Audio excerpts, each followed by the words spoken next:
आज आपण या ठिकाणी FL1 लायसन्स म्हणजेच होलसेल ट्रेडर्स याबद्दल थोडक्यात माहिती घेणार आहोत.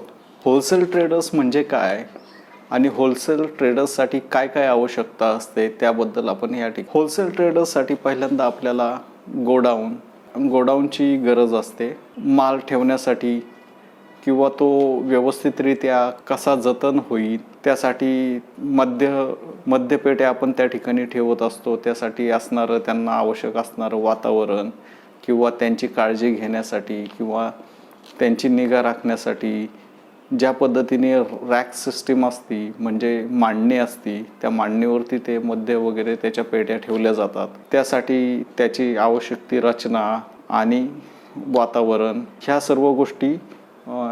सर्व गोष्टींचा समावेश गोडाऊनमध्ये असतो. गोडाऊनची रचना त्याप्रमाणे असावी लागते. तर त्या गोडाऊनसाठी आपल्याला कमीत कमी किती क्षेत्रफळ असावं, त्यासाठी कोणकोणते डॉक्युमेंट असावे लागतात त्याबद्दल आता थोडक्यात आपण माहिती घेऊ.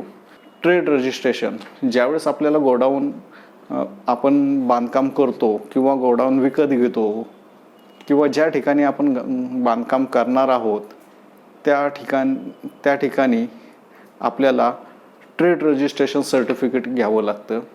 बांधकामासाठी मंजुरी घ्यावी लागते. मंजुरी मिळाल्यानंतर बांधकाम करावं लागतं. बांधकाम केल्यानंतर बांधकामाचा दाखला घ्यावा लागतो. मग ज्यावेळेस आपलं गोडाऊन वगैरे त्याचं बांधकाम पूर्ण होईल त्यानंतर आपल्याला ट्रेड रजिस्ट्रेशन सर्टिफिकेट घ्यावं लागतं. ट्रेड रजिस्ट्रेशन सर्टिफिकेट आपल्याला महानगरपालिका, आजकाल जवळजवळ सर्व काही ऑनलाईन झालेलं आहे, तर महानगरपालिका, नगरपालिका, नगर परिषद ज्या हद्दीत काय हे बांधकाम येत असेल त्या ठिकाणी आपल्याला ट्रेड रजिस्ट्रेशन सर्टिफिकेट ते त्या स्वायत्त संस्था आपल्याला देत असतात. तर ट्रेड रजिस्ट्रेशनसाठी आपल्याला नेहमीप्रमाणे डॉक्युमेंट लागतात. ते तुम्हाला आत्ता सांगितलेलंच आहे की जो कोणी ओनर आहे, जो कोणी मालक आहे, मालकाचं आधार कार्ड, पॅन कार्ड, त्याच्यानंतर 7/12 उतारे, प्रॉपर्टी कार्ड, त्याच्यानंतर जागेशी संबंधित जे काही आपण बांधकाम केलं आहे त्याबद्दलचं प्लॅन, तो प्लॅन म्हणजे ब्लू प्रिंट, त्याच्या 4 कॉपीज आपल्याला लागतात. इत्यादी काही गोष्टी त्यासाठी आवश्यक आहे. तसेच महानगरपालिका त्यांच्या वेबसाईटवरती जर का आपण गेलो तर कशा पद्धतीने अर्ज असतो त्याचं एक सॅम्पल मी आपल्याला डिस्क्रिप्शनमध्ये खाली देत आहे. त्या अर्जाची कॉपी कशा पद्धतीने असते ती तुम्ही पाहू शकता.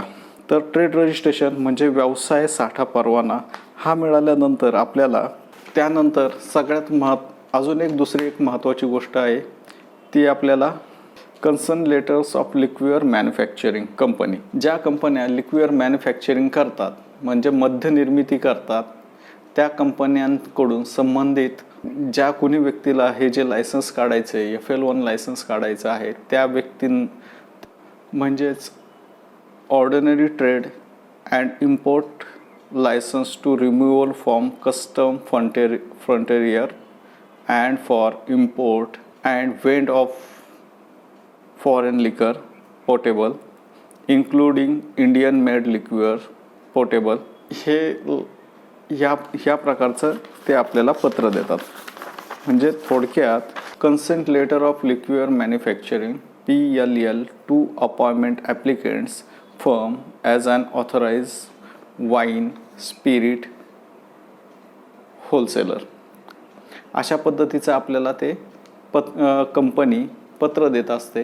त्या पत्रामध्ये तुम्हाला त्या कंपनीचे जेवढे काही उत्पादनं आहे ते उत्पादन, तो माल खरेदी करायची परवानगी देण्यात आलेली असते. त्या पत्रामध्ये एक त्यांच्याशी आपला जो करार झालेला आहे त्या कराराची तारीख किंवा कालावधी हाही नमूद केलेला असतो आणि इतर काही अटी शर्ती त्याच्यामध्ये नमूद केलेल्या असतात.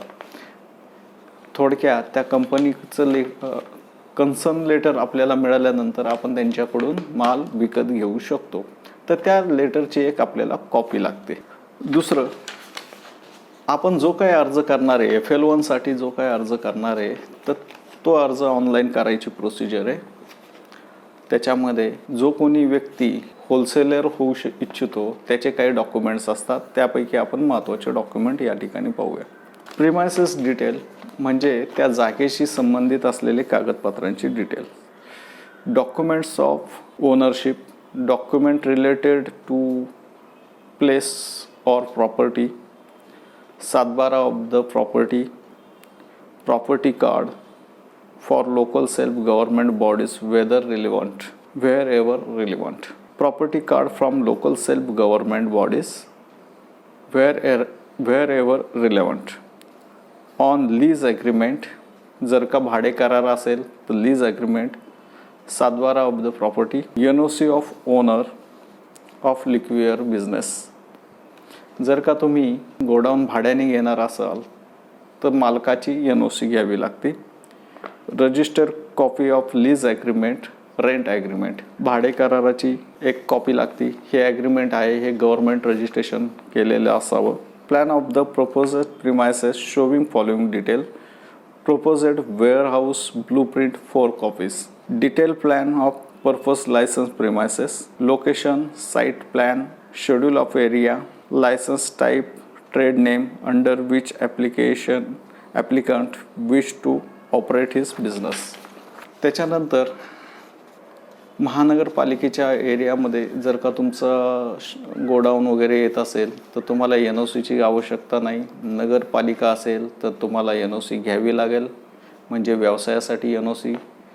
नगर परिषद असेल तर व्यवसायासाठी NOC आवश्यक आहे. अर्ज केल्यानंतर आपल्याला साधारणतः 3 महिन्यांचा कालावधी असतो. 3 महिन्यामध्ये अर्ज सादर केल्यानंतर उपनिरीक्षकाच्या खाली नियुक्त अधिकारी, उपनिरीक्षकाच्या अंडर असलेले नियुक्त अधिकारी तपासणी व पडताळणी अहवाल सादर करतात. पोलीस अधीक्षकाकडून अर्जदाराच्या पूर्व प्रमाणपत्राच्या पडताळणीसाठी अधीक्षक कागदपत्रे सादर करतात.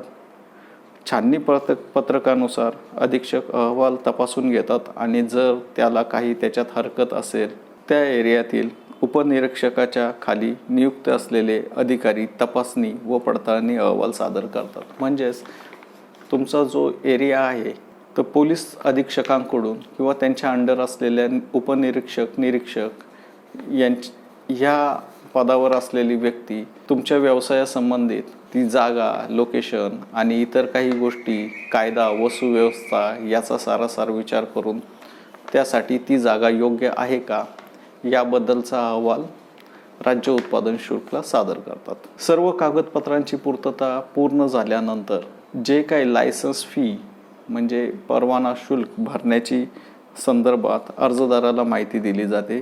फीच्या 50% सॉल्व्हन्सी प्रमाणपत्र आवश्यक असते. सॉल्व्हन्सी सर्टिफिकेट म्हणजेच ऐपत प्रमाणपत्र, किंवा तुम्ही जर का ऐपत प्रमाणपत्र नसेल तर बँक डिपॉझिट करू शकता.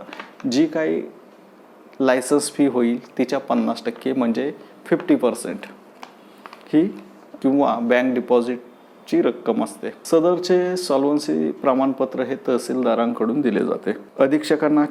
अधीक्षकांनी म्हणजे राज्य उत्पादनचे अधीक्षक हे तुम्ही भरलेले चलनाची कॉपी मिळाल्यानंतर त्याची पडताळणी केली जाते. त्यानंतर खात्री झाल्यानंतर तुम्हाला लायसन्स मंजुरीची कार्यवाही पूर्ण केली जाते. लायसन्स फी, मिनिमम फीज और ॲव्हरेज सेल्स प्रिसिडिंग इयर, म्हणजे दरवर्षी तुमचा किती सेल होतो तर साधारणतः सरकारने ठरवून दिलेल्या याच्यानुसार 25,000 केसेस म्हणजे 9 बल्क लिटर और नील सेल, म्हणजे जर का तुमचा सेल काहीच नाही झाला वर्षामध्ये 25,000 केसेस म्हणजे जे काही मद्यपेट्या आहे 25,000चं एक लिमिट दिलेलं आहे. 25,000 केसेस तुम्ही विक्री करू शकता. किंवा नील सेल असेल तर 3,98,475 एवढी तुमची लायसन्स फी राहील. त्यानंतर पर केस ऑफ स्पिरिट म्हणजे एक बॉक्स जर का रम, व्हिस्की, स्कॉच, वोडका ह्या स्पिरिट या संज्ञेत येतात, म्हणजे त्यांची व्याख्या स्पिरिट आहे. तर त्याचा एक बॉक्स साधारणतः एका बॉटलमध्ये 750 ml किंवा 300-350 ml ची कॅपॅसिटी असते. जर का 750 ml असेल तर 12 बॉटल येतात. आणि जर का 750 ml असेल तर 12 बॉटल येतील, 12 बॉटलची एक केस असते. जर का 350 ml असेल तर 24 बॉटलची एक केस येते.